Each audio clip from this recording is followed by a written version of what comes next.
तो नमस्कार दोस्तों, आज के इस वीडियो में हम लोग वृक्षारोपण पर एक निबंध देखने जा रहे हैं, जो कि वृक्षारोपण पर बिहार बोर्ड में एक क्वेश्चन जरूर आने की संभावना है दोस्तों। ताइए वृक्षारोपण पर हम लोग निबंध लिखने जा रहे हैं जी, है ना।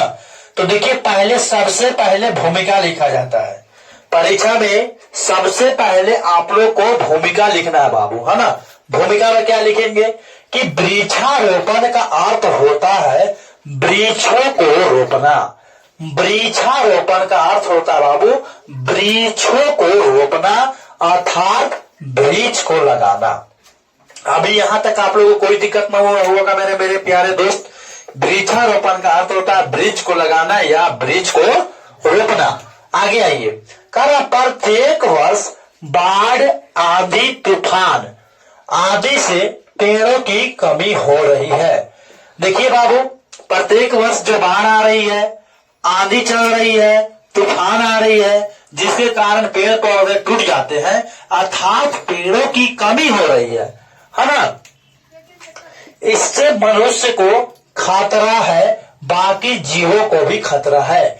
इससे मनुष्य को भी खतरा है बाबू, और बाकी जीवों को भी खतरा है। क्यों खतरा है? आपके मन में क्वेश्चन आएगा कि भैया पेड़ नहीं रहेगा तो हम लोग को क्यों खतरा है? क्योंकि बाबू लोग, है ना, हम लोग सांस लेते हैं कोई चीज, ऑक्सीजन, जो कि पेड़ छोड़ता है तो हम लोग लेते हैं। अगर पेड़ ही नहीं रहेगा, पेड़ छोड़ेगा ही नहीं, तो आप कहां से ले पाइएगा और आप क्या आ जाइएगा बाबू, मर जाइएगा, है ना। तो वही कह रहा है कि प्रत्येक वर्ष बाढ़, आंधी, तूफान से पेड़ों की कमी हो रही है। इससे मनुष्य को खतरा तो है ही, साथ ही साथ अन्य जीवों को भी खतरा है बाबू, है ना। यदि अधिक मात्रा में पेड़ उगाए जाएंगे तो पृथ्वी काफी हरी भरी प्रतीत होगी, है ना। ज्यादा से ज्यादा मात्रा में पेड़ को लगा दीजिएगा तो पृथ्वी मेरे पूरा एकदम हरा भरा प्रतीत होंगे, है ना। जिससे विश्व में भारत की एक अलग पहचान बनेगी, है ना। भारत का एक अलग पहचान बनेगी, कहेगा कि, है ना, भारत जो है वृक्षों का देश है ना। जिस तरह से पवनों का देश डेनमार्क को कहते हैं, उसी तरह से वृक्षों का देश भारत को भी कहा जाएगा। देखिए वहां क्या लिखा हुआ है, भारत एक शांति प्रिय देश है। हमारा देश जो भारत है बाबू एकदम शांति प्रिय देश है। तो आप लोग को भूमिका लिखने आ गया होगा कि वृक्षारोपण का अर्थ होता है वृक्ष को रोपना या वृक्ष को क्या करना, लगाना, है ना। हवा, आंधी और तूफान से दिन पर दिन वृक्षों की कमी हो रही है। इससे मनुष्य को तो खतरा है ही, बाकी अन्य जीवों को भी खतरा है ना। तो हम लोग क्या करेंगे बाबू, हम अधिक से अधिक वृक्ष लगाएंगे तो मेरा पूरा भारत जैसे हरियाली प्रतीत होगी और भारत की विश्व में एक अलग नाम से ही जाना जाएगा, है ना। अगला ये, अगर आपको भूमिका लिखने आ गया बाबू, तो अगला ये वृक्ष का महत्व। अब हम लोग वृक्ष यानी पेड़ का महत्व के बारे में भी सीखेंगे। देखिए क्या कह रहा है, भारत में वृक्षों को पूजा किया जाता है ना बाबू। आप लोग देखे होंगे कि भारत में वृक्ष को पूजा करते हैं ना, स्त्री लोग, यहाँ का महिला लोग, पुरुष लोग पूजा करते हैं। भारत की संस्कृति के अनुसार पीपल, तुलसी आदि पेड़ों की अर्चना करते हैं। आप लोग जानते हैं बाबू कि भारत का संस्कृति ऐसा है कि यहाँ पीपल की पेड़ को और तुलसी की पेड़ को हम लोग पूजा करते हैं, और बार का भी पेड़ को पूजा करते हैं, इसको वर पूजा कहते हैं बाबू लोग, है ना। तथा वे अपनी लगन से पेड़ों की पूजा करते हैं, है ना। यहाँ के महिला लोग, यहाँ के पुरुष लोग एकदम सच्चे दिल से पेड़ों की पूजा करते हैं, है ना। पीपल को देवता की भांति पूजा किया जाता है। जिस तरह से हम लोग शंकर भगवान को, शिव गुरु को, विष्णु जी को पूजा करते हैं, उस तरह से हमारे यहाँ बाबू पीपल को देवता की सम्मान पूजा किया जाता है। तो आइए बाबू आगे बढ़ेंगे, ठीक है, स्टॉप करोगे। तो चलिए दोस्तों आगे बढ़ते हैं। अब देखिए वृक्ष की कटाई, है ना। कह रहा कि आधुनिक युग से लोग इतने स्वार्थी हो गए हैं, है ना। बोल रहा कि आजकल के जमाना में इतने लोग स्वार्थी हो गए हैं कि अपने खुशी के लिए दूसरों का जीवन का ख्याल ही नहीं करते हैं। अपने स्वार्थी के लिए दूसरे के जीवन को कोई ख्याल नहीं करते हैं, है ना। वृक्षों की कटाई में आप लोगों को लिखना है बाबू कि आधुनिक युग में इतना लोग स्वार्थ हो गए हैं कि अपने खुशी के लिए दूसरे के जीवन को देख रेख नहीं करते हैं और वृक्षों को निर्दयी की तरह काट देते हैं। बिना कोई मोह माया के पेड़ को काट देते हैं और पेड़ को काट को अलग कर देते हैं बाबू, है ना, जिससे उनकी लाभदायक वस्तुएं बनाया जा सके। क्यों काटते हैं? ताकि लाभदायक वस्तुएं बना सके, पलंग बना सके, चौकी बना सके, टेबल बना सके, है ना।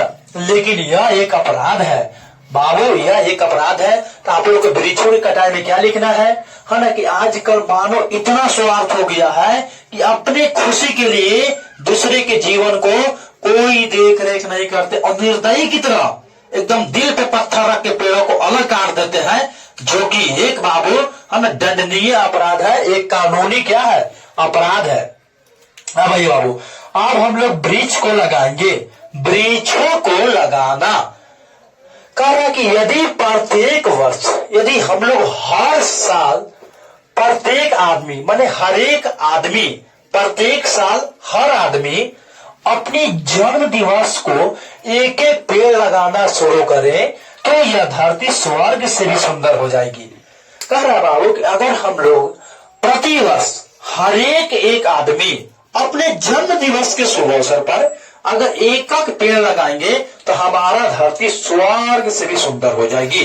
वृक्षों की लगाना में आप लोग को यही लिखना है बाबू कि यदि हर एक आदमी है ना हर एक दिन है ना अपने जन्म दिवस के शुभ अवसर पर एक पेड़ लगाएंगे तो यह धरती स्वर्ग के समान हो जाएगी बाबू।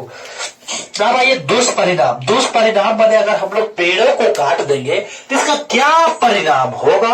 आइए कहता बाबू, इसका दुष्परिणाम यह होगा कि मनुष्य न शुद्ध वातावरण न शुद्ध वायु ग्रहण कर सकेगा, न तो शुद्ध हवा मिलेगा बाबू, न शुद्ध वातावरण में रहिएगा। पेड़ को पूरा काट काट के अलग कर दीजिएगा तो न ही शुद्ध हवा मिलेगा, न ही शुद्ध वातावरण में आप लोग रह पाइएगा।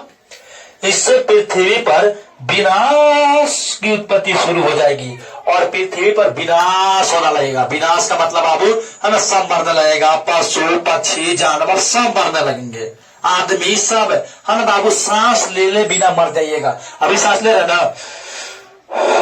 ना बाबू, अगर आप पेड़ खत्म हो जाएगा तो आप सांस नहीं ले पाइएगा और मर जाइएगा बाबू। कहता है न शुद्ध वातावरण मिलेगा, जब वातावरण शुद्ध नहीं रहेगा तो घुटन महसूस होगी। जब बाबू वातावरण ही शुद्ध नहीं है, नहीं शुद्ध हवा है, नहीं शुद्ध वातावरण है तो घुटन महसूस होगी और पृथ्वीवासी संकट में पड़ जाएंगे। संकट में यानी कि जिंदगी एकदम खराब जीजिएगा बाबू, है ना।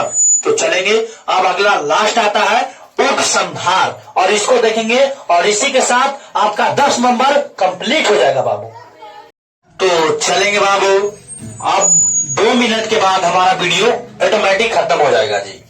आइए, तो उपसंहार सबसे अंत है बाबू। कारक उपयुक्त कथनों से जो ऊपर का जो कथन था, जो मैंने ऊपर आप लोग को बताया, यह निष्कर्ष निकलता है कि वृक्ष मानव के लिए एक वरदान है ना बाबू। वृक्ष जो है मानव के लिए एक वरदान साबित होगी। वृक्ष के बिना मानव जीवन व्यर्थ है, वृक्ष के बिना मानव का जीवन व्यर्थ है, यानी कि हम लोग को जीवित रह पाना मुश्किल हो जाएगा बाबू। कहता है अतः सभी आदमी को अपने जन्मदिन पर प्रत्येक साल एक वृक्ष लगाना चाहिए। अपने जन्मदिन पर आज से आप लोग कसम खाइए बाबू कि अपने जन्मदिन पर एक पेड़ जरूर लगाइएगा और पृथ्वी को स्वर्ग से भी सुंदर बनाइए, है ना, और पृथ्वी को स्वर्ग से भी सुंदर करें। आप लोग आज ही बाबू संकल्प ले लें कि अपने जीवन दिन पर गुरुजी मैं जरूर एक पेड़ लगाऊंगा, जिससे एक देवता भी पृथ्वी पर जन्म लेने के लिए लालायित हो, जिससे एक देवता भी चाहे कि हम जन्म ले तो भारत की धरती में ले, है ना, भारत की भूमि में ले और पृथ्वी हरी भरी दिखाई दे। तो बाबू आज आप लोगों ने वृक्षारोपण पर बहुत अच्छा सा निबंध देखा है। अगर आप मेरे चैनल पे पहली बार आए हैं तो चैनल को लाइक कीजिए, सब्सक्राइब कीजिए और अपने दोस्तों के पास शेयर कीजिए। मिलते हैं अगले वीडियो में। जय